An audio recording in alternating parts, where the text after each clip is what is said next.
Buenas noches, amigos de Cocaine Bear, el programa de perros de paja y ciencia ficción número 1. Ahí está, el oso. Oh, ¿Viste? buenísimo. Bueno, ahí Yo está el todavía libro, tengo está el la libro. voz, Mira, están tiene mis el libro animales, físico, están mis excelente. Oye, animales. Sí, ¿cómo ya están? él lo tiene, no es como ¿Cómo le ha ido, nosotros. cabrón? No, ustedes ¿Todo bien? pecadores. ¿Le ha ido Sí, bien? maravilloso. ¿Sí? Ahí, Sí. ahí ¿Cómo lo está ven. ahí, Seba? Físico, ¿Cómo está ahí? físico. En Cuéntanos físico. tu aventura. Soy, Doctor que soy se un respeta. sobreviviente. ¿Está?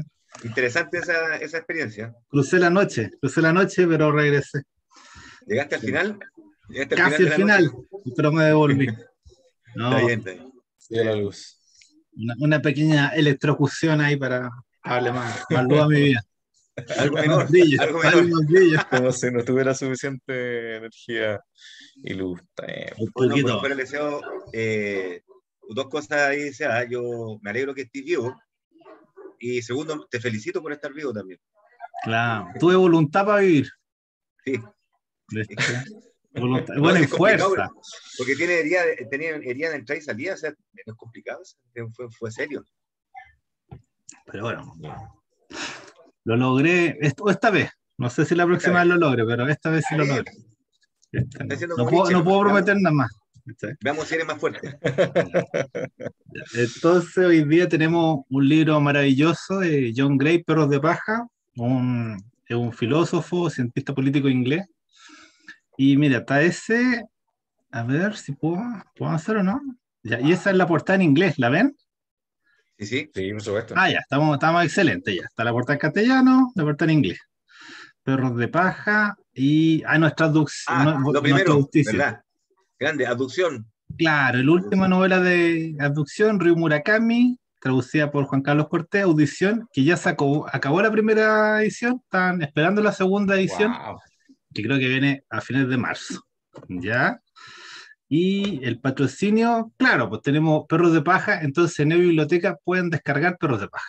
¿Ya? Se lo pueden comprar en Busca Libres, pero si no, ahí está disponible. Sí, Es- este es Spy 2. Este no.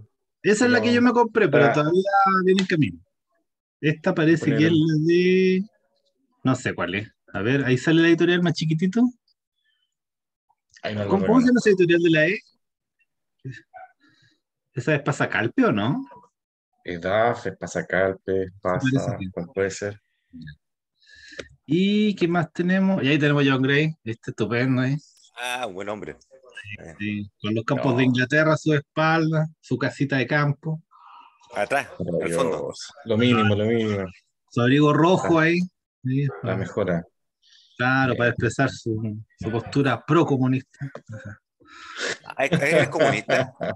No, no, pues liberal. Es liberal, po. Es liberal. Esa cosa, Oye, esa pero cosa en el de- libro hace cagar a los liberales, pero está Es bien. es una provocación el abrigo rojo, en realidad, pero no. hace cagar a medio mundo, pero Sí. principalmente a los postmodernos y. Ay, tú leíste lo que dijo los postmodernos. Claro, no perdona a nadie. No, no perdona. Y, Ni a sí mismo, ni a ah, sí bueno, mismo. claro, A Schopenhauer. y A para Schopenhauer lo empezar, perdona, ¿verdad? quería empezar con esto, con ¿Qué es ¿lo eso? ves? Ah, ya, verdad, sí, dale, dale. El Ulises de Joyce, Sí, ¿ya? Ahí, importante. más grande, Sí. porque hoy día es el centenario de la publicación de Ulises. Hace 100 años que se publicó, el 2 de febrero de 1922, ¿ya? Excelente. Entonces, Es un quería, gran día. un gran día, entonces no tengo perros de paja, pero tengo Ulises, y quería leer una parte que está como relacionada con perros de paja.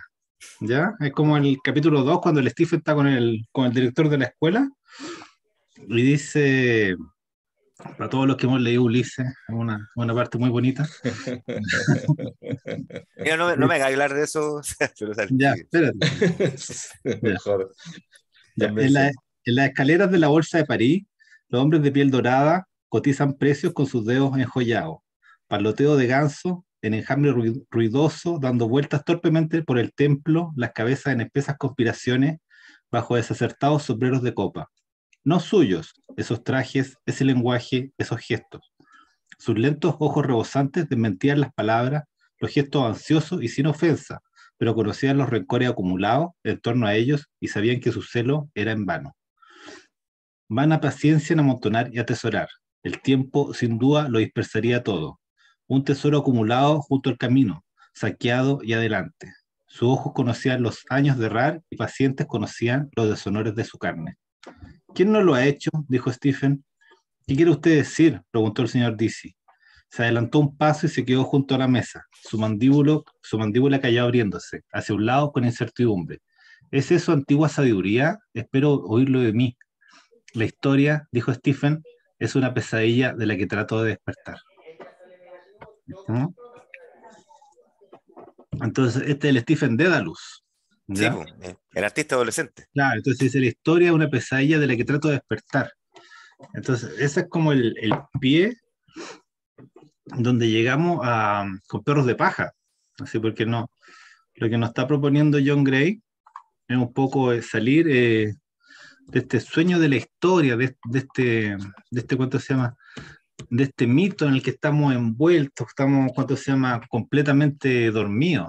¿Ya? Es un libro que apunta básicamente a un remesón de nuestros cimientos, y eso lo hace atacando el concepto del sentido de la historia. ¿Ya? De que nosotros, ¿cuánto se llama? Creemos, o nuestras sociedades creen, se orientan bajo la directriz del progreso infinito, del crecimiento infinito, de que vamos a seguir avanzando técnicamente, espiritualmente, hasta llegar a una suerte de superhumano, ¿ya? Y John Gray como que nos dice, eso sí, es probable que pase, pero no va a pasar para todos. O sea, a lo mejor los súper ricos van a llegar a ser seres humanos, pero todo el resto de ustedes que son esclavos van a simplemente aumentar sus cuotas de sufrimiento. Entonces, este es un libro muy interesante porque, ¿cuánto se llama? Es del año 2002 y está como, ¿cuánto se llama? Así, tratando de despertarnos, así, de llamarnos la atención, y trata una cantidad de aspectos así deslumbrantes. O sea, él se recorre, habla de libros de ciencia ficción, habla de libros de historia, habla de filosofía, todo muy cortito, muy certero, pero ¿cuánto se llama? No, y nos invita a seguir reflexionando. Entonces yo para partir, me acordé de esta que es ¿cómo se llama? Esta la balsa de Medusa, Joel, de Jericó. Sí, sí, sí, Claro, sí. que este Sí, es un estás en el lucro. naufragio. Claro, entonces esto era como un naufragio que ocurrió, y en una balsa quedaron como 120 personas, ¿te acordáis?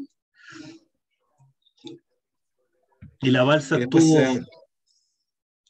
es un ejemplo que siempre se cita en las clases de derecho penal, el tema del estado de necesidad, de la colisión de derecho con derecho. Digamos, qué más valioso, la vida de una persona o la vida de otra. ¿No? Obviamente es una solución, el derecho no ofrece soluciones a eso, sino que solamente justificaciones, la posibilidad de comprender que la primera regla, digamos, la regla de la moral, obviamente se cae, digamos, o no puede ser obedecida en circunstancias en las cuales está en juego la propia vida.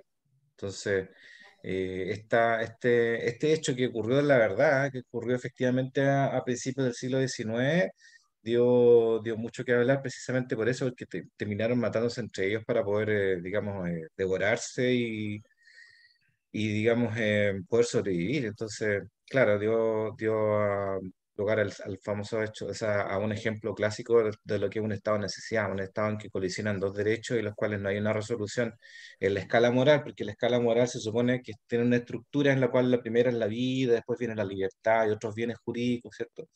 Pero ¿qué pasa cuando cuando coliden dos bienes jurídicos del mismo valor?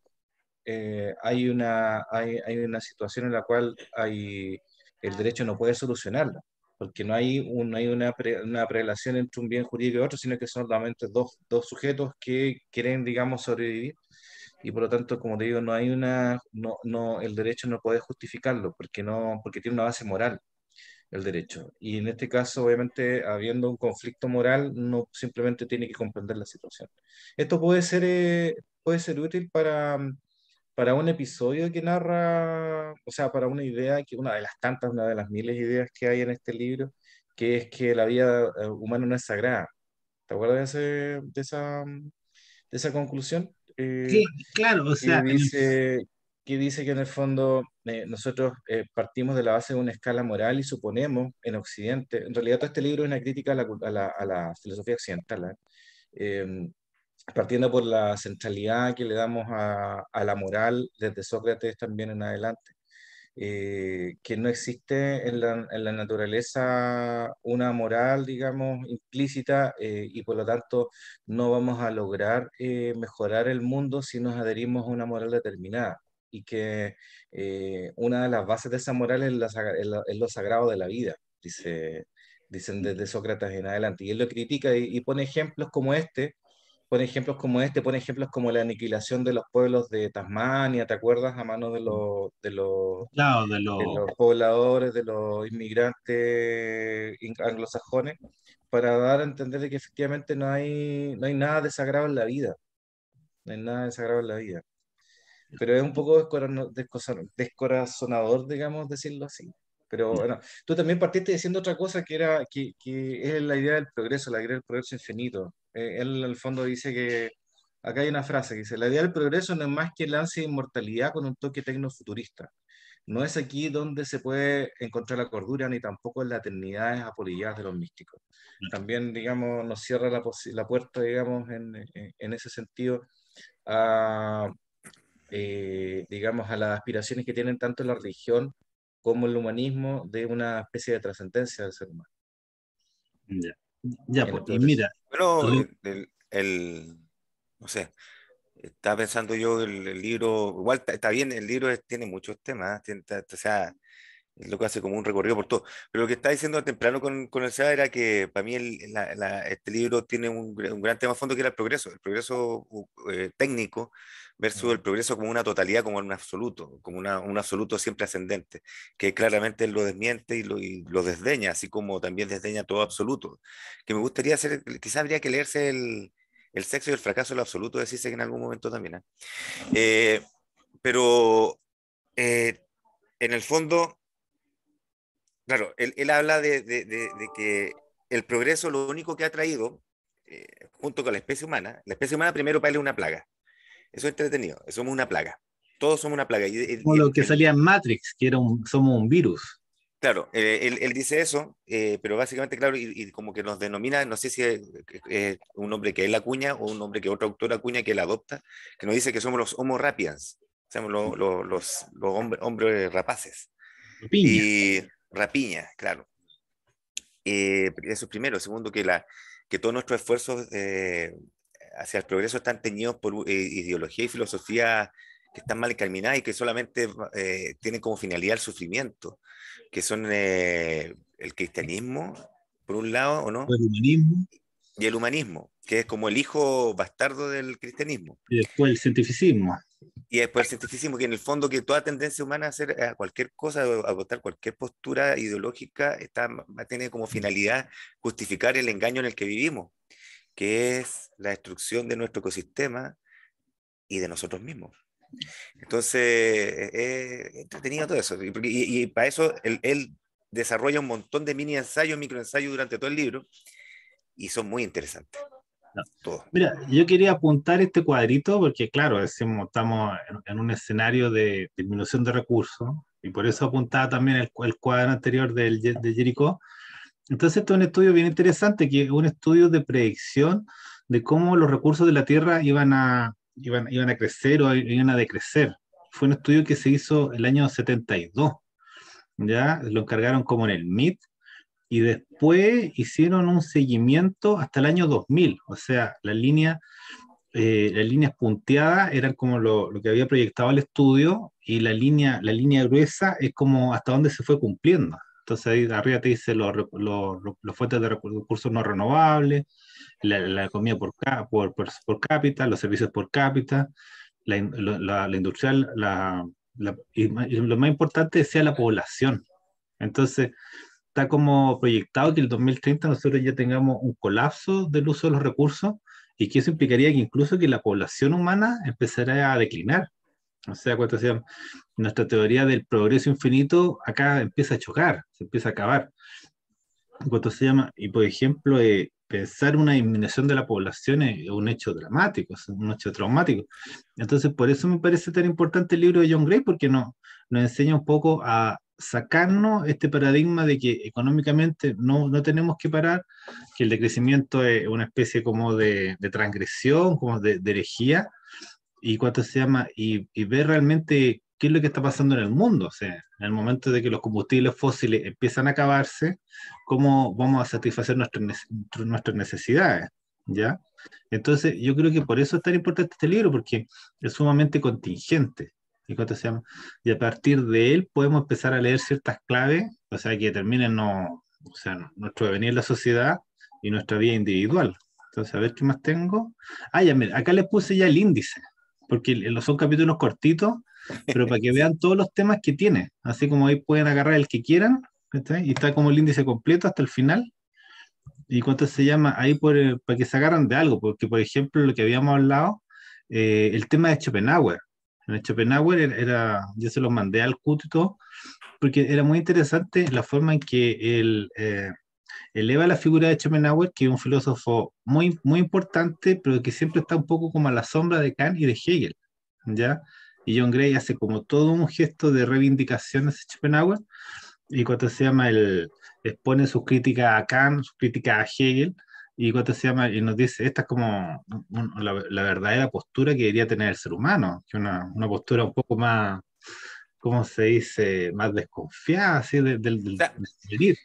yo pienso ahí que él le hace un guiño muy bueno a Schopenhauer al principio, porque Schopenhauer en varios libros, bueno, no sé si en El mundo voluntad de representación, pero en La cuádruple raíz, creo que ahí, o no, sí parece que ahí, él hace él habla de que nosotros los seres humanos no somos distintos a los animales, y él era animalista en el fondo, Schopenhauer, y una de las ideas fuerzas del libro de John Gray es que nosotros no somos para nada distintos a los animales. Entonces parece que por ahí lo agarra y después, claro, dice, bueno, y este loco quizás, no sé cómo habrá pensado John Gray, yo estoy creando una ficción de todo esto, una narrativa de lo que dice. Lo agarra por ahí, seguramente las posturas de Schopenhauer, que se le dicen que son pesimistas, y estamos hablando temprano que no son pesimistas realmente, son como realistas, más objetivas, pero no es pesimismo. Él trata de sacar ya toda especie de antropocentrismo del panorama filosófico. Schopenhauer dice, nosotros no somos distintos a los animales, somos lo mismo, no nos creamos algo más. Y es más, somos insignificantes en muchos aspectos, sobre todo en nuestra ilusión de que decidimos algo por nosotros, cuando, claro, nosotros tenemos una voluntad, dice, pero en el fondo todo se supedita, todo el universo se supedita, todo lo que está bajo el universo se supedita a la voluntad del universo. Es una de las grandes ideas de Schopenhauer, que en el fondo nos está hablando de nuestra pequeñez. Yo creo que eso le cae muy bien a John Gray y le sirve como un fundamento del libro, porque está al principio del libro eso. ¿Cachai? Bueno, Sí, bueno, yo creo que está bien poner el índice en pantalla porque así nos podemos hacer una idea más o menos de cómo escribe él, un párrafos breves que son bien interesantes y que desarrollan, digamos, muchas ideas que en el fondo, digamos, se pueden entender todas como una crítica al pensamiento occidental, ¿ah? Yo diría que es bastante condescendiente con el pensamiento oriental. Eh, y respecto del tema de capítulo segundo, que es lo que ha estado tocando Kutu, yo diría que hay que partir de la base de que él empieza haciendo una crítica básicamente de todos los filósofos importantes de los últimos, o sea, digamos, de los más relevantes de los últimos 200 años. Empieza con Kant. Es interesante porque yo mismo tengo una formación kantiana. Eh, es interesante porque am, lo crítico que hay detrás es que en el fondo es una reconfiguración del cristianismo lo que hay en Kant, que es hablar, digamos, de principios orientativos, ofrecer principios orientativos a una sociedad ilustrada, a una sociedad post-Revolución Francesa. Estamos hablando de toda la sociedad occidental, sin tener que basarse en ideas religiosas, pero esto solamente como una mascarada, porque por eso se llama el baile de las máscaras. En el capítulo 2 en el engaño, dicen el baile de las máscaras, porque en el fondo, detrás de toda esta mascarada de la filosofía de la ilustración, hay ideas religiosas. como por ejemplo los criterios, digamos, morales y también la ética kantiana tiene una base moral que más o menos digamos, que todos los que lo conocemos sabemos, digamos, que era así, no más que traslada la idea de, digamos, de la centralidad de Dios y de la derivación de la moral de la moral divina, la traslada a un plano humano y traduce esto como, estamos hablando de filosofía moral, lo traduce como imperativos que son impuestos por los sujetos, digamos. Traslada la sede de estos mandatos desde la dirección divina, ¿cierto? Desde como el derecho natural derivado de unos mandatos que son los religiosos, los mandamientos, a mandatos que vienen de la propia naturaleza del ser humano. O sea, la dignidad del ser humano pasa a ser el centro de de una nueva religiosidad y de unos nuevos imperativos. Y eso es lo que critica Gray, diciendo que en el fondo, y aquí hay una frase muy interesante, dice, es que es muy entretenido además leerlo, porque dice, yo compararía a Kant, está leyendo a Schopenhauer, ¿eh? Yo compararía a Kant con un hombre que tras intentar toda la noche conquistar a una belleza enmascarada en un baile, cuando ésta por fin se despoja de la máscara, descubre que se trataba de su propia mujer. En la fábula de Schopenhauer, la esposa que se hacía pasar por una belleza desconocida era el cristianismo. En la actualidad es el humanismo, es decir, el cristianismo, el humanismo de Kant deriva directamente del cristianismo y después hace un análisis de todos los filósofos que vinieron después de Kant, empezando por Schopenhauer. Tienen una opinión bastante positiva de Schopenhauer, dice que es básicamente el único que dijo las cosas como son, que somos animales, y hay, digamos, obviamente, elementos racionales en nosotros, pero no son los que priman, etcétera. Y que fue directamente en contra de la religiosidad cristiana, porque él fue de los que se declaró, digamos, alejado de la religión, ni siquiera se declaró ateo como Nietzsche, y nunca más dio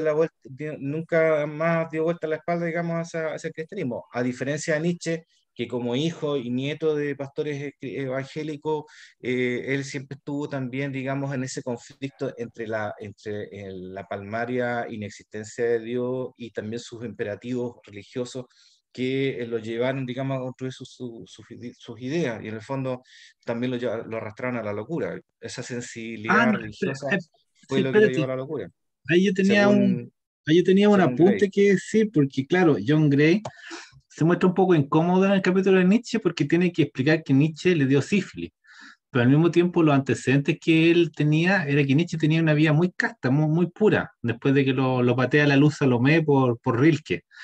Y Ujú. bueno, este es un libro del año 2002, pero los antecedentes sobre Nietzsche, que no son más o menos nuevos, son como el 2005, 2010, y ahí se dice que Nietzsche en realidad no tenía sífilis. Él tenía una enfermedad que era la enfermedad de Pick, que se llama, que es del lóbulo frontal y temporal.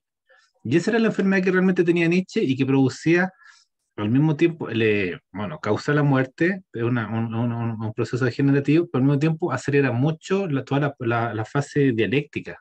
Entonces ahí Nietzsche en el último periodo escribió mucho y después se murió. Entonces lo que Sí. se confundía con locura producto era sífilis, que no tenía mucha razón de ser, porque creí como que en ese momento presenta la información, pero como incluso parece no creer mucho en ella, como que no le hace sentido.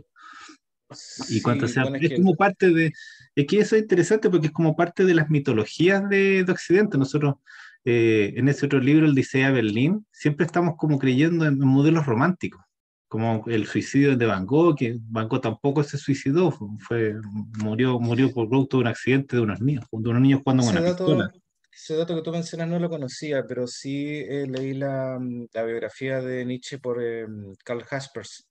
Y él habla de que este problema mental de Nietzsche se venía arrastrando hace mucho tiempo y que efectivamente el fervor con el que creó en 1880, entre 1880 y 1881, con el fervor que escribió, era patológico también. Pero ya habían habido episodios anteriores, cuando peleó con Wagner en el 74, que ya dan cuenta de que tenía, digamos, graves problemas psicológicos. Pero sí, efectivamente, hubo un florecimiento, digamos, se parece mucho a lo que le pasó a Lovecraft al final de su vida, que se puso más creativo que nunca antes de apagarse. Y sí, sí, gracias por la información, no sabía, digamos, que tenía Y reivindica a ese Nietzsche, tema. además. No era O un sea, puteo. o sea, Ya, pero lo critica da en el lo sentido mismo. de que nunca se Schopenhauer pudo era putero, desvincular, nunca Era se un pudo caballero. desvincular. un caballero. Claro. Sí, bueno, él tuvo una vida mucho más interesante sexualmente, románticamente que Nietzsche. Bueno. Después también hay una crítica de O sea, Heidegger, en realidad, sí, no sé si que románticamente, pero sí sexualmente, Eróticamente. claro. sí, Es que o pasa eso, que sea, como que en la historia siempre quieren romantizar a nuestro héroe, así como que Kafka era puro y todo. No, Kafka también era súper Era, desordenado. era Juan Y Fiesta, era Juan sí, Fiestas, pues, ¿cachai? Y sí. después el background, no, él siempre se portaba bien y todo. ¿Quién? No, ¿Quién? pues, el Kafka, pues. Kafka era Ah, no, pues desordenado. el loco era un loco lindo nomás, era un loco lindo. Claro, Pero, pero igual a mí lo que me llama la atención de la crítica de este loco John Gray con Nietzsche es que hace ver toda, prácticamente toda la vida de Nietzsche, no sé por qué, esa es la sensación, quizás estoy muy equivocado, eh, hace ver toda la vida de Nietzsche como un berrinche de un cabro chico, como que está reclamando por como una reclamar, venganza. y en realidad nunca fue consecuente ni con su forma de pensar y al final de sus días solo probó. ¿Cachai? En cambio, y él dice, no, y Schopenhauer, sí, pues era más como que hace una crítica, ¿cachai? De que Nietzsche decía que Schopenhauer decía que la compasión era el único valor que había que cuidar y cultivar. Y Nietzsche decía, no hay que tener compasión porque la hace más débil y bla, bla, bla. Y al final decía, y bueno, y al final este loco, cuando está muriendo, el weón más murió abrazando, compasivo, el se más volvió loco compasivo de abrazando la al vida, caballo. pues. Claro, pues. Entonces, como que fue un berrinche nomás en el fondo. Pero sí, bueno, lo que salva a Nietzsche de todo juicio es que en realidad está medio loquito al final. Entonces, quizás. Es muy interesante, por ejemplo, después de los filósofos, vamos a ir en orden o en desorden, no se preocupen, si acá vayan nombrando lo que más les gusta. Me gusta mucho el capítulo de Lord Jim, que es una Mm, novela de Conrad, Joseph Conrad, sí. debe ser Conrad, entonces, en torno a que nuestras decisiones rara vez son racionales, son impulsivas.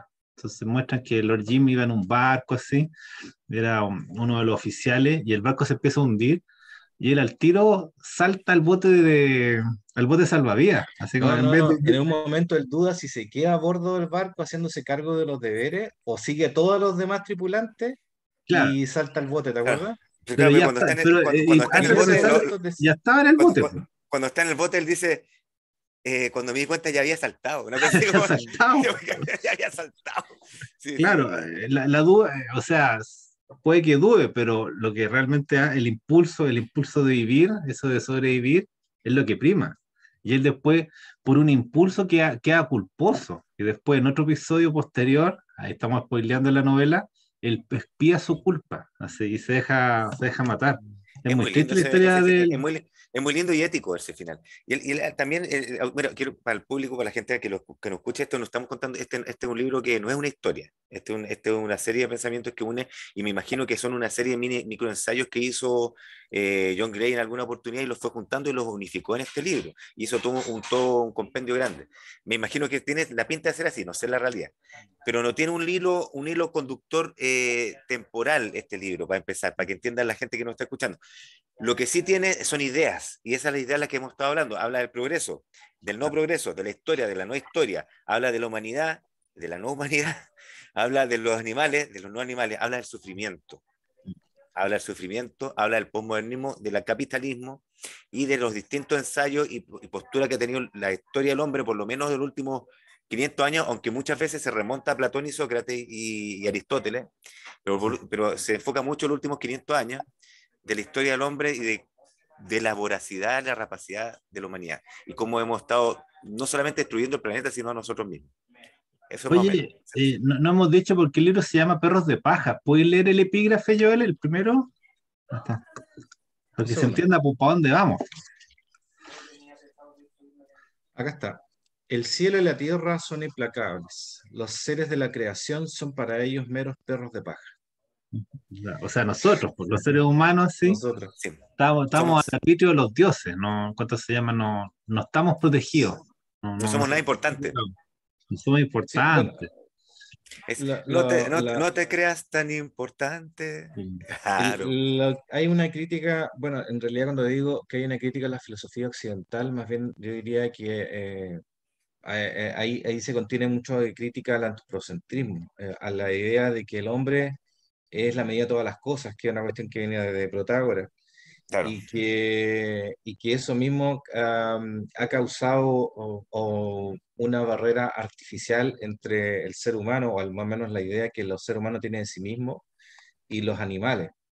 Por eso, digamos, la portada de este libro, por eso también, digamos, muchos de los tópicos que se tocan acá, de que somos animales y no somos otra cosa. O sea, nos cuesta mucho, nos ha costado mucho en Occidente darnos cuenta de eso o aceptarlo. O sea, aceptar, por ejemplo, que no somos una partícula divina, que nuestras ideas, que estamos vinculados al cuerpo y que no somos una especie de espíritu atrapado en la forma física, Un genio sino en que la somos botella. esto. Sino que somos esto precisamente, somos animales como cualquier otro, con ciertas particularidades, claro, pero todos los animales tienen particularidades.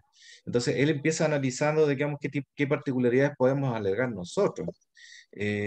Y una de las pocas que él encuentra es el lenguaje escrito, porque de que hay de sensibilidad, si hablamos de sensibilidad, todos los animales tienen sensibilidades.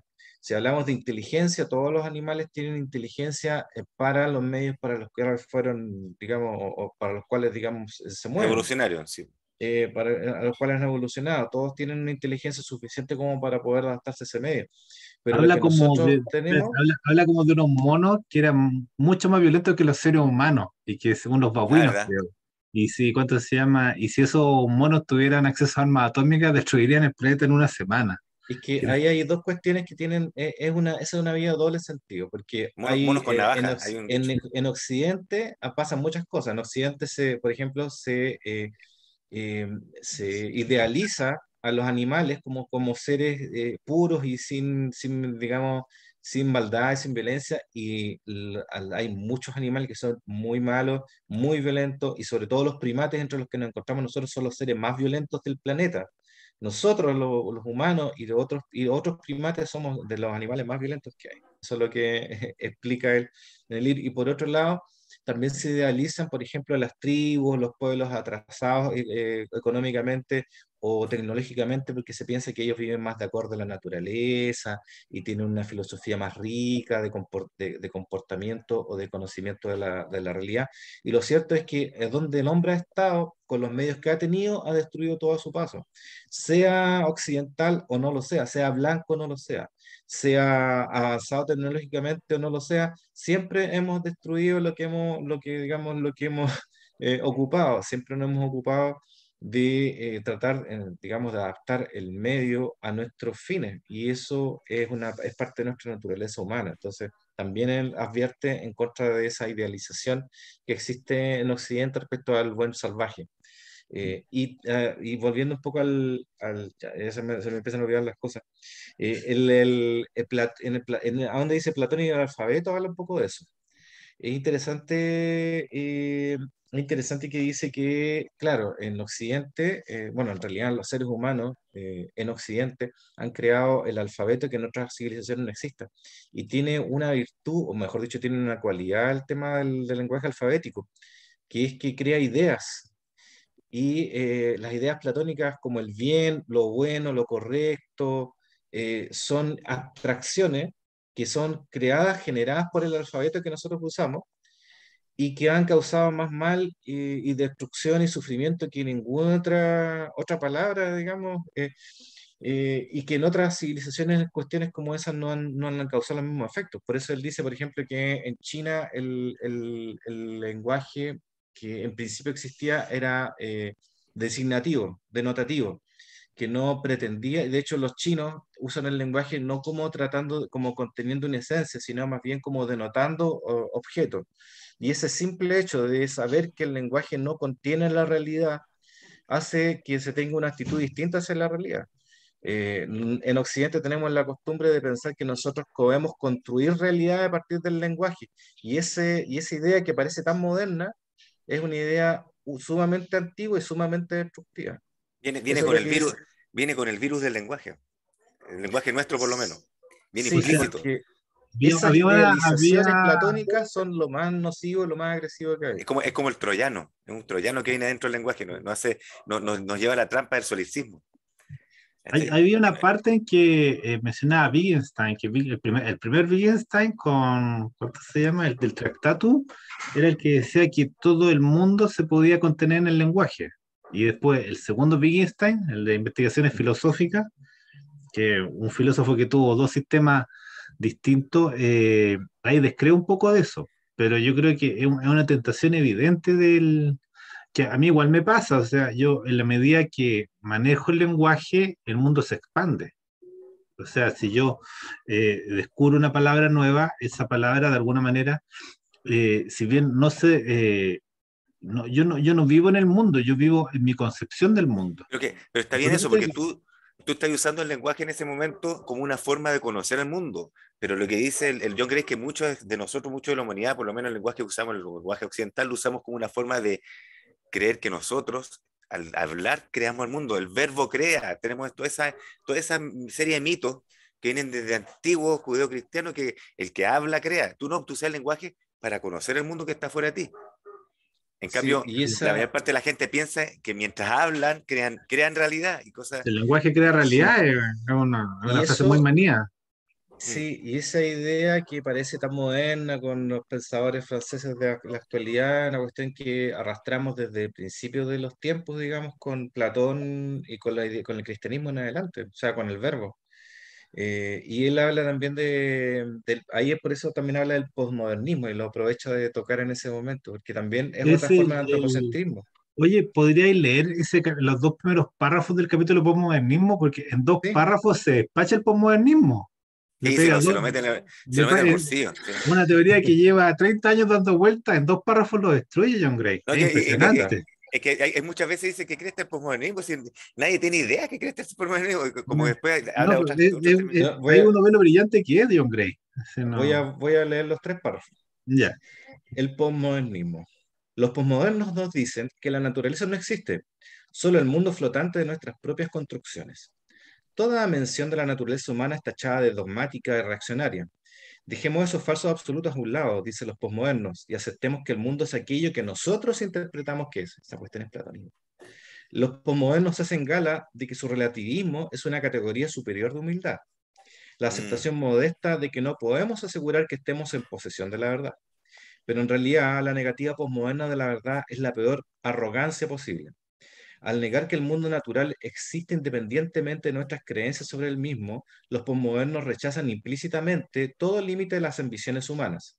claro. Al convertir las creencias humanas en el árbitro final de la realidad, afirman de hecho que nada existe si no aparece en la conciencia humana. La idea de que la verdad no existe puede estar muy de moda, pero tiene muy poco de novedosa. Hace 2500 años, Protágoras, el primero de los sofistas griegos, declaró que el hombre es la medida de todas las cosas. Se refería a los individuos humanos, no a la especie, pero la implicación es la misma. Los seres humanos deciden qué es real y qué no lo es. El postmodernismo no es más que la última moda en antropocentrismo. Eso. Lo noquea. Y lo que yo quería mencionar igual, de que John Gray nos tira, o sea, nos tira las orejas por dos lados. Por un lado te dice, nosotros no somos mejor que los animales, tenemos los mismos instintos, tenemos las mismas sensaciones, y por otro nos dice, somos mucho más máquinas de lo que también estamos dispuestos a reconocer. Así como te decía, que lo maquinal domina rápidamente nuestra vida. O sea, uno va a una oficina y se encuentra con un burócrata y es lo mismo que un robot. Y en 20 años más, cuando esté el robot, no va a ser idéntico a ese burócrata. O sea, es muy Sí, fácil es que eso que nosotros llamamos humanidad se pierda dentro de lo maquinal. Y el hombre se convierte simplemente en algo que funciona de una manera, en un circuito ordenado. Entonces, eso igual yo lo he sí, visto y me llamó mucho la atención porque ahí me parece que acierta de lleno, así. sí, hay Todo, una crítica ahí a, si no me acuerdo, a Pascal, de que considera que los animales eran máquinas, porque no ve por qué se detiene respecto a los animales y no lo puede decir respecto a lo mismo respecto a los seres humanos. Seguramente porque como era cristiana, era religiosa, sobre todo Pascal, pensaba que estamos imbuidos de una especie de espíritu, naturaleza, digamos, trascendente. Pero eso no, ya no lo podemos sostener nosotros. Somos animales, también somos como máquinas, claro, que mucho más complejas. Somos más complejas que una máquina digamos que se puede encontrar, pero somos básicamente eso. Es interesante el libro porque, bueno, en realidad es interesante por muchísimas razones, pero por ejemplo ese puro capítulo 2 yo creo que hay que leerlo varias veces para poder sacarle todo el jugo. Eh, Deshacerse de las ideas, digamos, preconcebidas respecto a nuestra ubicación en el cosmos, yo creo que es todo un trabajo porque es fácil para uno dar con alguien que ha superado la religiosidad, aparentemente. Es decir, es fácil encontrar a alguien que dice, ¿sabes qué? Yo soy ateo, pero ese ateo nunca reflexiona respecto de que aún siendo ateo sigue siendo central en su vida, digamos, el espíritu humano o considera, digamos, que somos algo distinto a los animales. Dime. Ahora, ahí es importante lo que tú estás diciendo con la cuestión del ateo, porque si tú te das cuenta, el capítulo 4 en el 4 dice el ateísmo consecuencia última del cristianismo. En el Sí, fondo, lo que él dice, puta, hasta él mismo se critica él mismo porque John Gray es ateo, pero él dice, puta, en el fondo yo soy hijo del cristianismo, o sea, ni siquiera me puedo despegar del cristianismo, ni siquiera siendo ateo, ¿cachai? Porque para que yo sea ateo tengo que admitir que existía un monoteísmo, un es Dios, que él no es ¿cachai? capaz de hacer lo que hizo Schopenhauer, porque por eso Claro, él admira a Schopenhauer, porque Schopenhauer no era ateo como Nietzsche, sino que él simplemente ignoró, así sí, como Lovecraft ignora el sexo de las mujeres, él ignoró en su obra, ignoró en su obra el cristianismo, simplemente le dio la espalda. O sea, claro. era un accidente histórico para él, no tenía Claro, ninguna algo importancia. innecesario. Ahora, es importante también recordar ahí mismo, dentro de todo lo que tú estás diciendo del ateísmo o del cristianismo, de todo lo que sea, que John Gray le presta ropa, cualquier ropa al animismo. Y lo menciona hartas veces en los inicios de este libro. Habla del animismo, en el fondo, que el animismo es el culto a la naturaleza, básicamente, y que todas las cosas tienen un espíritu, que es la voluntad, también podría ser la voluntad de Schopenhauer, lo que tú queráis, todo tiene algo, parte toda la naturaleza tiene parte de algo, tiene parte de una sensibilidad propia, donde de hecho, los animales que cazaban los cazadores eran dioses también. Inclusive podían ser superiores al hombre, o sea, ellos los adoraban, a la presa que se comían también la adoraban. ¿Cachai? Porque tenían que agradecer a la naturaleza. Entonces, a mí mismo él lo justifica, le presta harta ropa, insisto, le da hartas vueltas al animismo John Gray. Sí, que nuestros dioses en principio eran los animales, eso es O interesante. el río, o los cerros, o los árboles, ese es el animismo. O sea, todo tiene parte del alma mundial, ¿cachai? O del universo, si queréis. Sí. Oye, es interesante que, bueno, nosotros siempre hablamos de ciencia ficción y acá en el libro salen varios libros de ciencia ficción mencionados. Sí, Sale salen Neuromante varios. de William Gibson, sale Stanislav Lem. ¿Quién más salía? ¿Te acordáis, no? Porque lo de William Gibson es súper interesante. Nosotros no hemos presentado Neuromante, pero No. yo lo he leído y es un libro maravilloso sobre el Case, que es un ciberpirata que es como en Matrix, que ellos se conectan directamente a través de su cuerpo a la red, ya él lo Ah, ya, hackea, o claro. sea, a él lo dañan, le rompen su conexión y él no tiene la posibilidad de volver a la red y queda como desnudo. Y en fondo acusa nuestra condición frágil de que rápidamente no dependemos de estos sistemas interconectados, como los infómatas que nos hablaba Byung-Chul Han, y todo el libro es la Sí. lucha de Case por poder volver a conectarse. Ujú. Entonces ahí como que también hace el énfasis en el hecho, en nuestra maquinalidad, en el hecho de que no somos como una especie de espíritu, de algo noble que puede vivir por sí mismo, sino que igual que tenemos como es el sentido de la manada, o sea, necesitamos al todo el resto del grupo para que, ¿cuánto se llama?, nos oriente y nos devuelva nuestra identidad. Es ¿cuánto se llama? No me acuerdo cuál capítulo es ese, sí, el de Está por- Neuromante. No Sí, me acuerdo, bueno, pero puede haber sido son, un don nadie, puede haber sido. Ya, y el otro, el de Stanislav Lem, ¿te acordás tú, Cuto, o no? Lo que pasa es que él menciona a Stanley Alden por un libro de ensayos que él tiene que se llama no sé cómo se pronunciará en latín, no sé suma latín. tecnológica, sí. Sí, la Suma Tecnológica, que escribe un libro de ensayos de Stanley Alden como de futurismo un poco, así ya para dónde va la micro, ¿cachai? Que la hace allá por los años 60. Entonces, John Gray dice, puta, este loco le achuntó medio con el fantomatón. Ahí está, Y el, dentro del Fantomatón, ahí está. Sí. Sí. Entonces, el Fantomatón es una máquina imaginaria de la que habla Lem, que es como que es una máquina que te hace una inmersión virtual a un mundo virtual completa, inmersión completa. ¿Cachai? Inmersión completa. Ese dice, en el futuro va a haber esta máquina que es así, inmersión completa. Él ve la realidad virtual y la lleva a su extremo. Y dice, este loco la chuntó y habla sobre cómo no... A ver, lo que habla Stanislas Lem es que básicamente el fantomatón te va a permitiría en teoría tener toda clase de experiencia. Y es el meollo del asunto. Toda clase de experiencia de lo que sea, volar, bajar, sexo, no sexo, terror, horror, armar tu propia historia, cambiar la historia, estar en la última cena, hacer lo que queráis y vivir la experiencia. ¿Ya? Pero ahí llega el otro y también te va a permitir morir una y otra vez y vaya a poder volver a revivir. Tal. Entonces, podéis vivir en vida, en tu sola vida, la experiencia máxima que es la muerte. ¿Cachai, no? Que es lo último. Y ahí después empieza de ahí se El mete, 14, sí, acá está dentro del Fantómaton, ¿no? En el sí, capítulo 4. de ahí se mete John Gray a hablar sobre eso, qué significa en este rato, si bien es cierto, no está diseñado, no existe el fantomatón, existen cosas muy similares, ¿cachai? Eh, en el fondo que el hecho de poder meterse en esta clase de experiencias, lo único que hace es alejarnos del resto de las personas, que en el fondo que es un tema fuerte dentro del libro, que es la trampa al solicismo. ¿Cachai? Y ahí se va ¿cómo se llama? Stanley Lablem, o sea, John Gray de la mano de Stanley Lablem, a lo que nos separa, a toda la experiencia, la tecnología, cómo nos está, no sé, pues alejando o sea, en el fondo haciéndonos más daño que bien, desde el punto de vista social, por lo menos.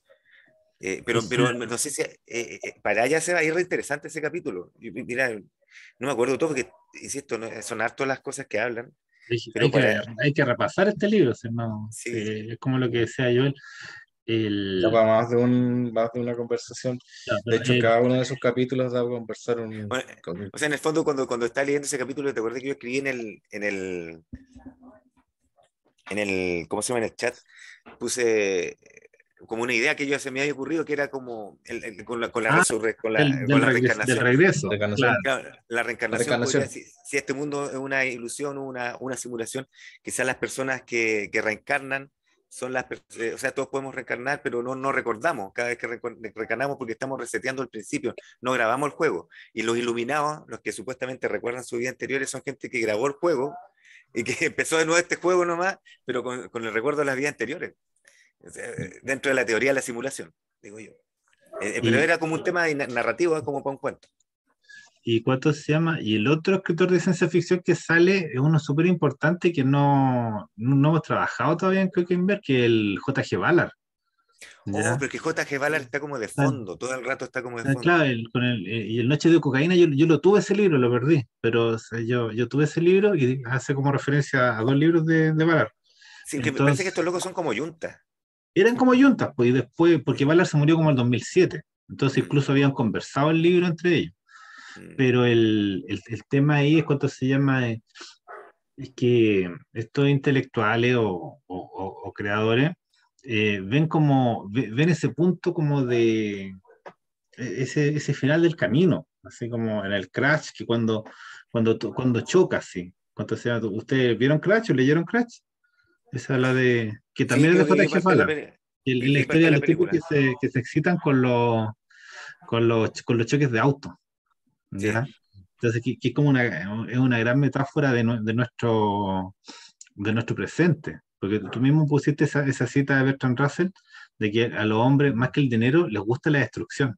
La sí, destrucción es muy llamativa, entonces nosotros como civilización no tenemos, ¿cuánto se llama?, mucha escapatoria, porque en el fondo la gente va cediendo cada vez más a los impulsos destructivos, más que los impulsos creativos. Entonces vemos como un mundo que en cierto modo apunta hacia su colapso y es un colapso gozoso. Así como la gente se pone contenta de que de las cosas hay un cierto nivel de hundimiento. Sobre todo porque, Sí, así como el declive que decíamos ahí. Sí, ¿Cachai? bueno, es que él habla, también habla de economía, de las posibilidades que hay en nuestras futuras sociedades. Vamos a ser reemplazados por robots y la mayor ocupación que vamos a tener va a ser tratar de entretenernos unos a otros. Eso Claro. me Combatir pareció. el aburrimiento. Entonces, Sí, vamos a tener que combatir el aburrimiento de alguna forma la mayor fuente de trabajo va a ser que los humanos van a estar empleados en entretener a otros humanos. sí, Sí. Bueno, eso fue súper ahora sí, interesante. pues, sí, Porque él dice que ahora es así, pues sí es verdad, sí dice sí, ahora es pues, así. el turismo era una gran industria, o era una gran Los industria antes de la servicios, pandemia. la industria de servicios, sí, efectivamente. No, pero no habla solamente de eso, se habla de todo, habla qué sé yo, habla de los, ¿cómo se llama esto? De las cosas ilegales, entre comillas, que en el fondo dice todo lo ilegal en este rato es lo que está sosteniendo la economía en el mundo. La prostitución, la Mm. drogadicción, la pornografía, el tráfico de niños, toda la cuestión, lo que tú nombras lo ilegal, eso es lo que está sosteniendo la economía en el mundo en este De rato. hecho, dice que es erógeno, ¿cómo se llama? El hecho de la propia idea de pecado genera excitación. El hecho de que existan cosas prohibidas es lo que genera el deseo por tenerlas. Y eso es Claro, una, y pero eso está en la raíz del cristianismo.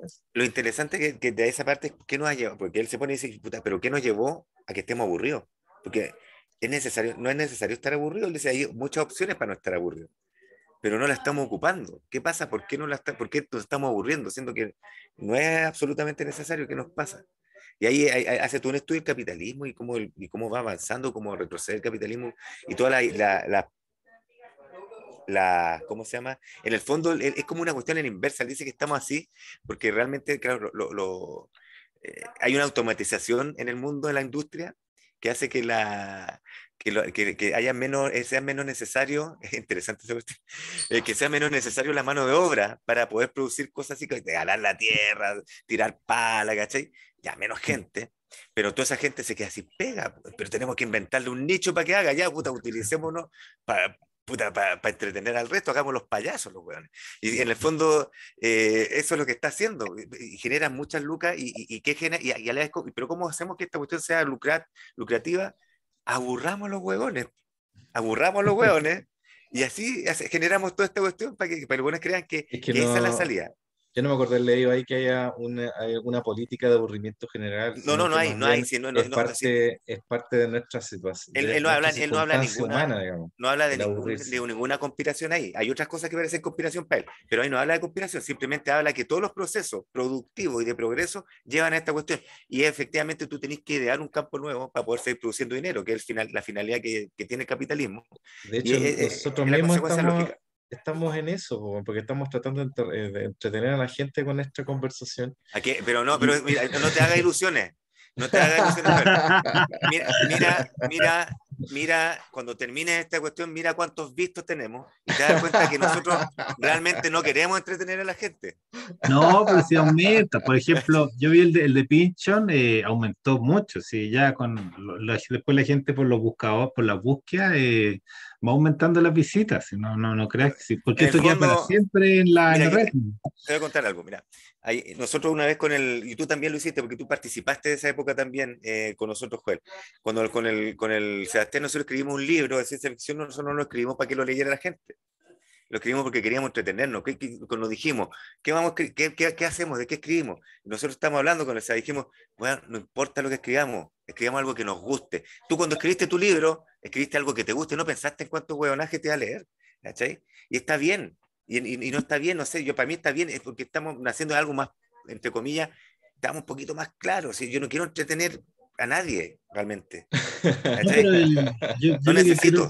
sí, no, pero yo lo que quiero decir que un poco el tema de la entretención y el aburrimiento es un poco como la diabetes. O sea, la gente se aburre porque está en exceso entretenida.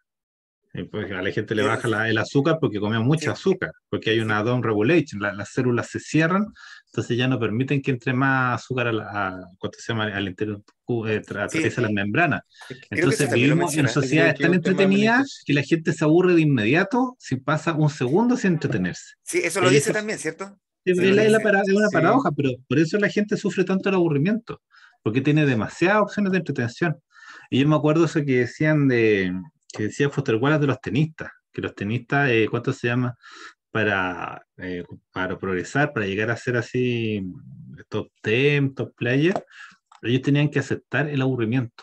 que el aburrimiento era esencial en su rutina porque tenían que, no sé, pues hacer 2000 saques diarios, tenían que, ¿cuánto se llama? Entrenar 8 horas diarias. ¿Puedo Entonces, leer esa parte o no? sí, ¿Puedo leer claro, la dale. parte del entretenimiento, que es lo que estamos hablando? Porque aquí está bien, pero lo que estamos hablando, cabrón, gente, toda la gente que nos oye y nos ¿Qué ve, capítulo es? no me acuerdo, pero aquí lo No, tengo pero ahí no anotado, sale. dice, no, aquí no lo tengo yo anotado, sí, lo tengo como recorte nomás. Ah, ya. Eh, Dice, nos aproximamos más bien a una época en la que, en palabras de Moravec, casi todos los seres humanos trabajaremos para divertir a otros seres humanos. En los países ricos, ese momento ya ha llegado. Las antiguas industrias han sido exportadas al mundo en vías de desarrollo. En sus países de origen se han desarrollado nuevas ocupaciones y han sustituido a las de la era industrial. Muchas de ellas satisfacen necesidades que en el pasado habían sido reprimidas o disimuladas. Ha surgido una economía próspera de psicoterapeutas, religiones de diseño y boutiques espirituales. Pero detrás de todo ello se esconde también una ingente economía gris de industrias ilegales que proporcionan drogas y sexo. La función de esta nueva economía, tanto la legal como la ilegal, es entretener y distraer a una población que, aunque esté ahora más ocupada que nunca, tiene la secreta sospecha de que sus esfuerzos no sirven para nada. Es muy buena esa cuestión. Es muy buena. Claro. Es muy buena. O sea, O tú sea, trabajas toda tu vida, pero tú sabes que no estás trabajando para nada, güey. Da no, lo no, Para pero mismo. entretenerte, weón. sabéis que yo he encontrado, he escuchado eso ahora, hay una conciencia creciente de de la inutilidad del trabajo. Allá en el Sí. campo, estuve en el campo el fin de semana, allá por San Carlos, y me decían que ya los guasos ya no quieren trabajar tanto, porque dicen, ¿para qué trabajar tanto? Si Pues así no, eso es de flojo, güey. Eso es no porque vamos a son alcanzar flojos. a ver tele, dicen. Bueno, Necesito tiempo para ver tele, entonces trabajan a las 6 y terminan a las 11 12 y hasta ahí trabajan. ya. Se regresan para la casa y a ver el partido o algo así, pero ya existe un poco el sentido de la inutilidad del trabajo, de que lo que así no vale nada, o estoy puro dando el O sea, jugo, ¿cachai? más allá de eso es que no hay una finalidad real. O sea, que la finalidad que se le atribuye al trabajo es una ilusión. ¿Cachai? No. Y te das cuenta y te desengañáis. Y ahí lógico que frente a un desengaño, cuando te das cuenta que el viejo Pascuero no existe, tenéis que entrar en una pequeña depresión, pues, bueno. ¿Cachai? Lo que nos dice todo el rato es, loco, abra los ojos, el viejo Pascuero no existe. Es el libro, este es el libro, el viejo Pascuero no existe. Somos niños que estamos creciendo, crezcamos una vez, entendamos que no existe el viejo Pascuero, loco, no existe. Mm. ¿Cachai? Y el foco así, porque él, claro, hay una contraposición entre la filosofía occidental y la filosofía oriental. Joel ya nos dijo que es un poco complaciente con el orientalismo, pero ¿cuánto se, Hasta por ahí nomás. hay referencia al budismo, hay referencia al libro del Tao, ¿cuánto se llama? Al animismo japonés, ahí dice la elección de Japón. Entonces, ¿cuánto se llama? Él te ofrece un poco una salida, ¿ya? Me parece que, ¿cómo se llama el que cita siempre el taoísta? El Chuan Tzu. Chun Tzu, Shansu, sí. cita Shansu y también cita al otro, ¿cómo se llama? Aparte de Lao Tse, que es como el segundo taoísta más importante. Sengi, parece que siempre se me olvida el nombre. Pero ¿cuánto se llama? ¿Cuánto se llama? Hay una salida. ¿Cachai? No es como que John Gray nos dice, no, usted, como decís tú, ustedes han creído demasiado tiempo en el viejito Pascuero. ¿Cachai? De hecho, yo No, conversé. eso es lo primero que él hace, pero Ah, él empieza, él empieza a dar respuestas, sí, es verdad. claro, porque por ejemplo, yo conversé con Lalu un poco del libro y no, y como que no le gustaba mucho hacia dónde te llevaba, porque como A que, nadie, a nadie. Es claro, desagradable que te entonces digan hay algo como más que o menos. hay que darnos tiempo para desarrollar un poco el contrapeso del taoísmo, que no, cuánto se llama John Gray, no se explaya tanto, pero cuánto se llama, pero lo que podamos ahí reconstruir, cuánto se llama, que es como la experiencia del momento, o sea, la experiencia contemplativa. Yo creo que como un poco como, eso es lo que él trata de rescatar. Como ¿Cachai? termina el libro, tenemos que ver, A tenemos ver, que contemplar, lee el tenemos que final, lee el ver. final. Es lindo el final, ¿no? Te lo envié, parece, ¿cierto? ¿No? Sí, no, pero Sí, yo el sí. que tiene ahí el amo Léelo, del léelo. libro. Es muy lindo, muy poético. Es como un poemita, es muy lindo el final. Sí, se llama ver simplemente. Los demás animales no necesitan propósito alguno en su vida. Siendo como es una contradicción para sí mismo, el animal humano no puede vivir sin uno. Tan inconcebible no resulta que el objetivo de la vida sea simplemente ver. Dije sencillamente. Eso. Claro, Eso es, po. es que eso es lo que está haciendo el animal. Pues el animal así, pues, el perrito que yo tengo está todo el rato mirando. ¿Qué ocurre? ¿En qué momento este? ¿Qué es lo que acontece en este instante? Lo que Vive pasa es como en que el lo que dice presente. siempre, lo que habla de eso, que nosotros estamos buscando siempre una eternidad que no existe, porque en el proceso de buscar la eternidad estamos conscientes de nuestra mortalidad. Sí, Ya. los demás, mira, acá hay otro párrafo que es atingente. Los demás animales no suspiran por una vida inmortal, ya la tienen. Incluso los tigres enjaulados viven su vida sin tener apenas conciencia del tiempo. Los seres humanos no pueden alcanzar ese momento interminable. Es que efectivamente nosotros estamos atormentados por el sentido del tiempo, tanto para prolongar la vida de forma inmortal como en Occidente, como en Oriente, como con Buda, buscar la vida mortal, porque en Oriente tienen la concepción de base de que la vida es inmortal por el tema de las reencarnaciones. Entonces con el budismo lo que tú quieres hacer es cesar esa inmortalidad y terminar de una vez, ¿cachai? Volver al juego cósmico. Entonces es una situación paradójicamente opuesta a la del occidente que prometen, digamos, todas las religiones occidentales prometen la eternización del yo. ¿Sí? ¿Y cuánto se llama? Y era muy interesante la parte del sueño, porque yo me acordé cuando Wittgenstein dice que nosotros estamos siempre soñando y hay momentos que nos damos cuenta que estamos soñando. Y él, lo que hace John Gray, cita a Chuang Tzu. Chuang Tzu que dice que nosotros tenemos que estar despiertos en el sueño, darnos cuenta que estamos soñando.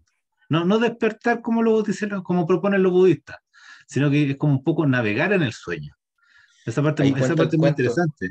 sí, cuenta el cuento ese, el sueño de la mariposa, ¿te acuerdas? Claro, el clásico, así como que Chuang Tzu sueña que una mariposa, y cuando despertó no sabía si era Chuang Tzu, o que había soñado que era una mariposa, o era una Como que no. mariposa que había soñado que era Chuang Tzu, que es lo que sale en ese cuento famoso de Cortázar, Sí, la el de la noche boca Tierra arriba. Florida, ¿te acuerdas? La Ujú, noche boca arriba.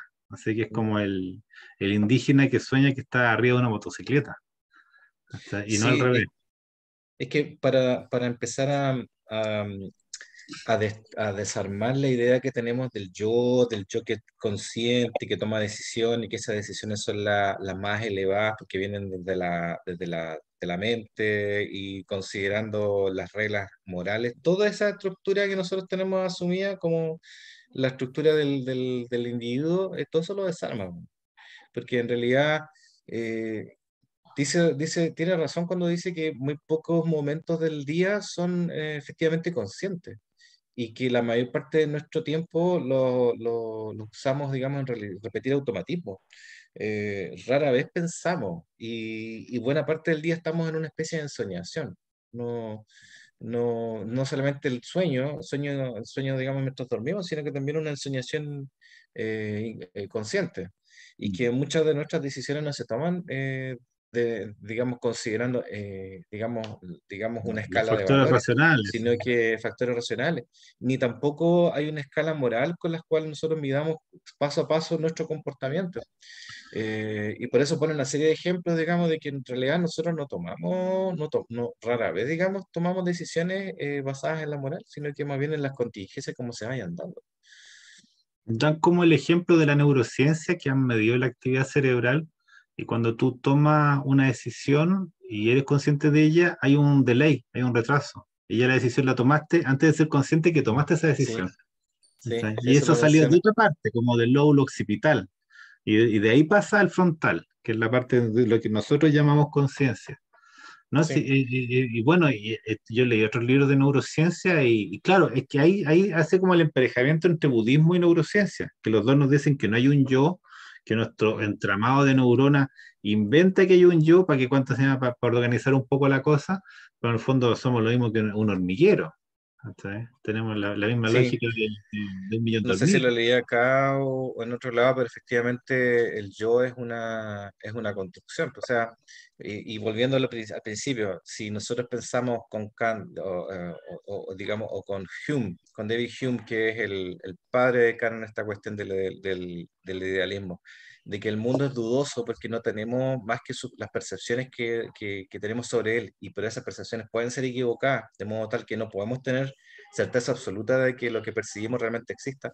Eso mismo podemos decir de nosotros mismos, de nuestro yo, porque lo único que tenemos nosotros respecto de nuestro yo, a pesar de lo que diga Descartes, son sensaciones, y sensaciones, digamos, de que efectivamente puede haber una unidad detrás de todo lo que nosotros hemos vivido, pero es una ilusión. También él habla respecto de esa vinculación con el yo histórico, o sea, ¿y qué tengo que ver yo con el yo del futuro? ¿Qué deberes tengo yo con el yo del pasado? Es una ilusión pensar que yo tengo que vivir mi vida conforme a los requerimientos de una persona que no existe o que no va a existir. También eso es muy, es muy interesante, heráclito y muy interesante. es Muy interesante interesante. esa parte de la actuación de Stanislavski y la obra de Gurdjieff. ¿Te acordás, Kutu, del Sí, Cuarto Camino? algo del Cuarto Camino. A mí me gusta ese libro, ¿ah? Es muy bueno. Me gusta, pero lo hace cagar John Gray. Pero sí, pero me gusta No, no, es que lo que Voy a pasa es ser que, honesto, lo hace cagar, pero está bien, pero no todo, ¿ah? Hace cagar ciertos puntos de Gurdjieff. Al que hace cagar más a Krishnamurti, sí, ¿ah? Ahí lo sé pico. sí. Pero No, no, es que lo que pasa es que en Gurdjieff siempre hay como una exigencia de medida para alcanzar la iluminación. Y después, y lo contrapone al tiro con Stanislavski. Stanislavski, para los que no lo conocen, es un actor así, un tremendo actor ruso, así como Laurence Olivier de Rusia. ¿Y cuánto se llama? Y Stanislavski tenía un método. Yo, de hecho, yo tengo el libro de Stanislavski sobre cómo ser actor, y es básicamente una simulación constante, una creación de una máscara. O sea, ¿cuánto se llama? Decía que más que iluminarse, había como que fingir la iluminación, hacer actuar la iluminación, y así realmente funcionaba, ¿cachai? O sea, que era como lo algo que que no, dice como lo que dice Pessoa, el claro, fingidor, el poeta. y Ahí también también está cita citado acá. Pessoa. Hoy sí, también, y tiene un poema de Pessoa, qué bello, man. Cita Oh, qué Pessoa, lindo, también man. a Varela, cita un montón de gente. Qué Sí, sale bello, hasta un man. chileno, Sí, sale pues, Varela, ¿viste? Sí, Francisco Varela, sí. verdad, es un humorista, ¿o no? No sé. No, pues Neurólogo, o sea, Ah, ya. Bueno, en el fondo un eh, humorista, y que trabajaba como todos con nosotros. papá de la Leonor Varela, la actriz. Ah, imagínate, lo más relevante, sí. No, lo relevante. más es lo más relevante. Está bien, está bien, está bien. Pero, claro, pero y lo de Krishnamurti era que Krishnamurti había nacido o sea, había sido elegido por la Sociedad de Teosofía para ser el Hoy sí, elegido. qué interesante sí. Sí, es ¿Cachai? Y él Y interesante. decía que renunció. Krishnamurti inmediatamente renuncia a su condición de elegido. Sí, ¿Sí? po. Pero eso lo usa a su favor para, cuánto se llama, para dar conferencias por el mundo, y dedicarse a la vida lujuriosa también, pues se tenía como una... Más allá de lo curioso, a darse sus placeres, pero a la vez lo que en el fondo hace Krishnamurti, como lo relata ahí, es que le quita el puto a la jeringa, porque ser el elegido era mucha responsabilidad. Entonces él dice, no, ¿cachai? No, ¿para qué? No, me declaro no, ya tengo la fama y vivo de esta fama igual, pero como yo quiero, no como el elegido. ¿Cachai? Está bien, es una buena salida.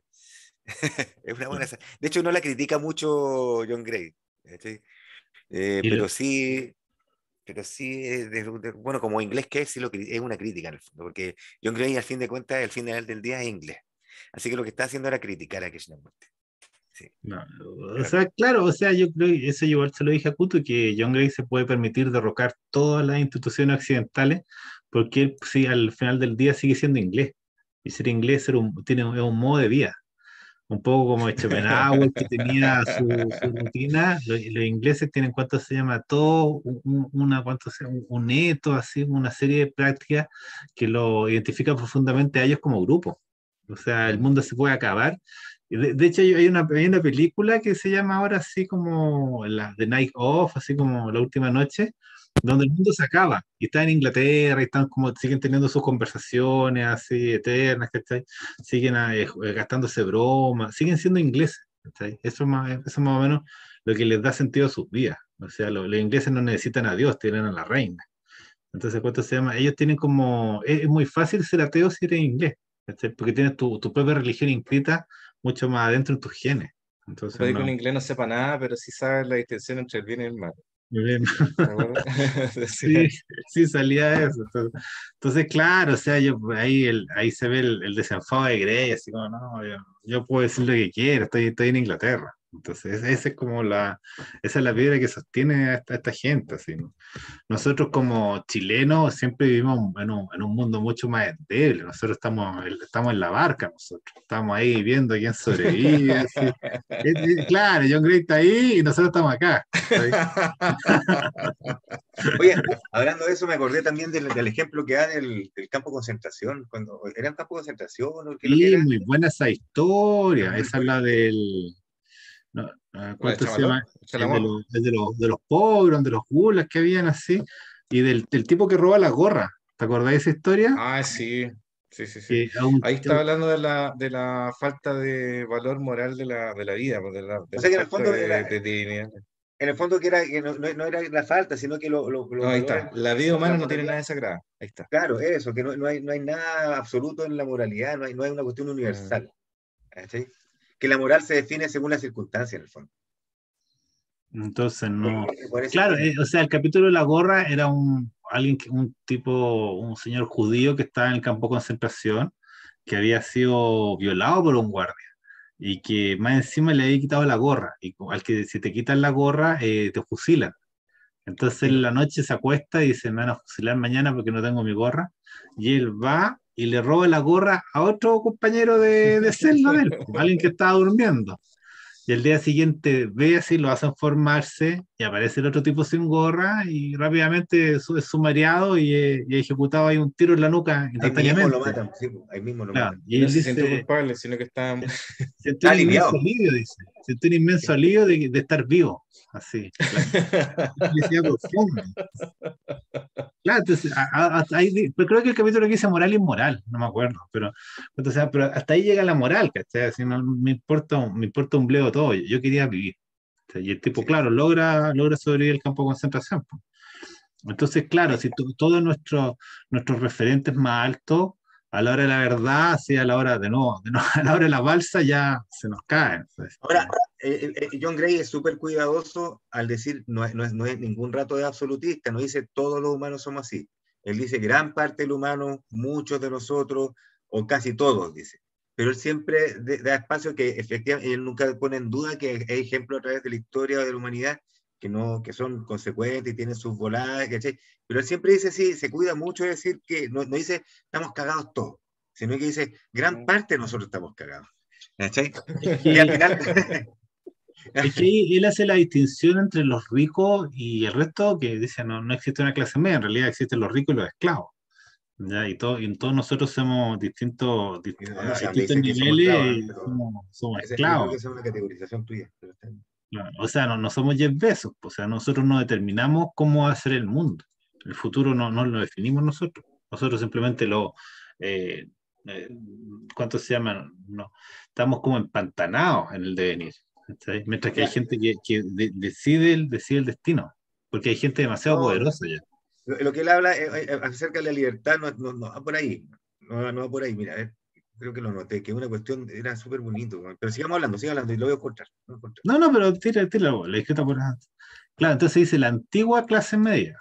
¿Cachai? O sea, claro, antes había una clase media, pero estamos hablando del año 50, el año 60, el auge del estado de bienestar, toda la bonanza de la época que vino después de la Segunda Guerra Mundial. Pero todo eso se fue viniendo abajo. O sea, en los años 90, alguien como lo que siempre dicen Acá del, está el del capítulo. Homero Está. Simpson. Aquí lo ¿Sabes? tengo. También son capítulos muy cortos, ¿ah? Se puede leer, digamos. La discreta pobreza de la antigua clase media. A ese te refieres tú? Sí. La vida burguesa se basaba en la institución de la carrera profesional, una trayectoria que se recorría a lo largo de toda una vida laboral. En la actualidad, las profesiones y las ocupaciones están desapareciendo.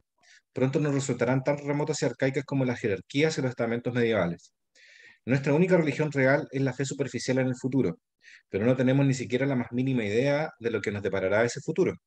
Solo los irresponsables e incorregibles siguen creyendo en la planificación a largo plazo. Irresponsable. Eso lo citaste hoy día. Me gustó eso. Ahora, ahorrar equivale a jugársela, y las carreras profesionales y las pensiones son auténticas loterías. Los pocos que son realmente ricos tienen las espaldas bien cubiertas.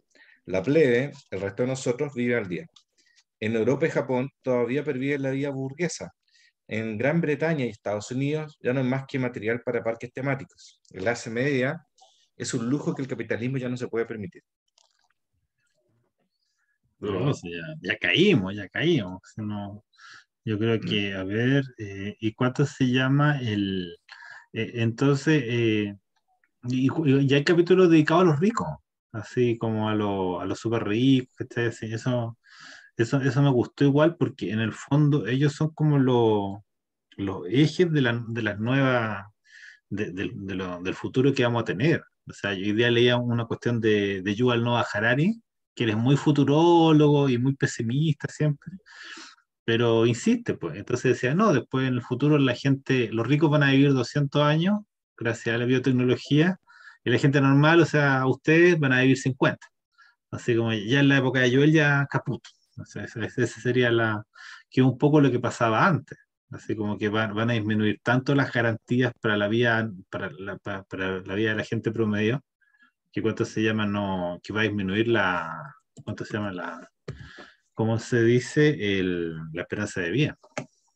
Ya en el gráfico sale que hasta la población empezaría a disminuir, o sea, vamos a llegar a 7.000, 8.000 millones y de ahí va a empezar a bajar. Claro, pues así empieza el libro de este loco. Empieza diciendo eso, que nosotros somos una plaga sobre la Tierra y las plagas tienen masas críticas, que después se autorregula la Tierra o las especies se autorregulan y hay caídas drásticas en la población para que vuelva a haber como una homeostasis con la teoría que también no lo hemos mencionado, que es la Gaia. Que le da todo Gaia, es muy interesante esa parte. sí. A ver, eso de que Entonces, en el fondo él dice que el 2050 va a empezar a quedar la zorra. De hecho, ya empezó, pero que no nos hemos dado cuenta, pero con el 2050 debería empezar a caer todo. Ahora, eso ya siempre es como que estamos debatible, porque nuestra sociedad es como bien resiliente y es bien súper negada a la realidad, entonces nosotros podemos estirar un poco más el chicle, somos súper buenos para estirar los chicles de las catástrofes. Entonces, no podemos, en términos históricos, no podemos decir que en 20 años puede ser, porque yo no sé cuál es el término histórico, quizás son 100 años lo necesario para que quede la zorra. No, pero o sea, Pero de te que va está a quedar, va a marcando quedar. 2030, estamos en 2022, quedan 8 años. Y ya hay Claro. como, o sea, por ejemplo, ya la comida ya está escaseando. Ya hay un tema con los fertilizantes, que están los precios disparados, entonces O sea, no hay capacidad igual para hacer su comida. la comida no está escaseando. Si no, el problema es ese. Siempre ha sido un problema de distribución. Y el otro es que, bueno, no sé. Bueno, ya, igual, dale, sí. Dale. Lo que No, pasa o sea, ¿cuánto se llama? Hay todo un tema de los recursos, ¿cachai? De recursos renovables, no renovables, y por ejemplo, es lo que que no por ahí hablábamos va. del petróleo, pues, o sea, ¿cuánto se llama? Que el petróleo se empieza a acabar, se trata de cubrir con energías renovables, pero al mismo tiempo es tanta la necesidad energética que juntando las dos todavía está ahí en déficit. No existe la posibilidad de reemplazo. ¿Cachai? Sino que tienes que juntar el viento, la energía solar, el petróleo, la energía Para atómica, eso, lo para que eso es sea, importante también todavía está ahí debiendo energía, para todas las recordar el necesidades tema. que tenemos nosotros. ¿Te acuerdas el otro día que hablamos del loquito este de Goldman, que ya tiene esos dos libros que son la ideología del carbono, que el loco hace Claro. todo un estudio ahí de cómo en definitiva estamos cagados. O sea, ya no hay vuelta atrás en esto, estamos en medio de la crisis, o sea, ya empezó la crisis y no hay vuelta atrás. Y pone números, pone toda la bola de Goldman. Goldman, gran escritor que se Ya dedica. llegará su momento en el programa, Sí, tiene que llegar. Capaz que lo tengamos acá en vivo, conversando con nosotros. algún día. Sí. Oye, ya estamos como en la hora ya. Sí, Así. ahora, Sí, vamos a seguir justo iba a leer algo relacionado, Ya, pero pero dale, no, dale. palabra de Grey. Dale, por favor, sigue. lea. Mientras la población continúe creciendo, el progreso consistirá en trabajar incansablemente para no quedarse a la saga del aumento demográfico. El único modo de que la humanidad pueda poner coto a los esfuerzos de su trabajo es poniendo coto a su número. Pero cualquier intento de limitación de la población humana suele chocar frontalmente con necesidades humanas poderosas. Para los kurdos y los palestinos, tener muchos hijos es una estrategia de supervivencia. Allí donde haya comunidades atrapadas en un conflicto sin solución, las tasas de natalidad elevadas constituyen un arma. En un futuro que, siendo realistas, podemos ya entrever, habrá múltiples conflictos de esta clase. Solo una autoridad global dotada de poderes draconianos y una determinación inquebrantable podría hacer cumplir una política de crecimiento demográfico cero, pero nunca ha existido tal autoridad y nunca existirá. Nunca existirá. O sea, estamos destinados No, al pero caos. ahí podía acordarte de China, pues la política que usó en los años 70, 80, y fue tan drástica que de hecho China perdió su tasa de recambio. O sea, ellos ya no pueden, ya está como en 1.7, 1.6, pero ya los chinos ya no pueden igualar su población de aquí a 30 años. ¿Sí? Sí, O sea, bueno, ahí a lo mejor otro tema, hay otro Y tema yo he ahí. visto las tasas de recambio de Europa y nadie llega al 2.